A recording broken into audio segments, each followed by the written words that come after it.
बंदिश क्या है, बंदिश की हकीकत क्या है। हर मामले से में बंदिश होना का इम्कान भी रहता है या कोई मखसूस काम है जिनके अंदर बंदिश हो जाती है। और ये भी इरशाद फरमाएं कि क्या बंदिश को बंदा खुद भी तोड़ सकता है या उसका तोड़ खुद कर सकता है या आमिल के पास ही, बाबा जी के पास ही जाना पड़ेगा। बिलफल अगर किसी पर बंदिश हो चुकी है तो आइए अब मैं बंदिश का तोड़ मैं आपको बताता हूँ। आप घर बैठे खुद ही बंदिश का तोड़ कर सकते हैं। कारोबार पर या घर की बंदिश दूर करने के लिए बाद नमाज फजर, जी नमाज फजर अदा करने के बाद, लेकिन सूरज निकलने से पहले पहले।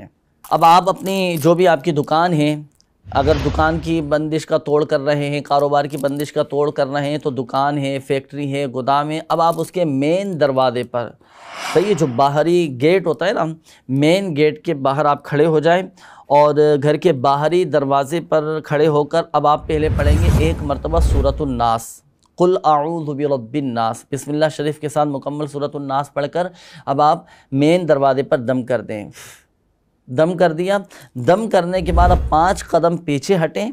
5 कदम पीछे हटने के बाद अब आपके जूते चप्पल जो आपने पहनी हैं, मगर याद रहे कि जूते और चप्पल इसके जो सोल है ना वो लेदर के होने चाहिए। अच्छा, अब आप अपने जूते चप्पलें ये आप इनको झाड़ें, इनको टकरा कर इनको झाड़ें। झाड़ने के बाद अब आप वही जूते चप्पल पहनकर अब आप अपनी दुकान में दाखिल हो जाएं, अपनी फैक्ट्री में दाखिल हो जाएं।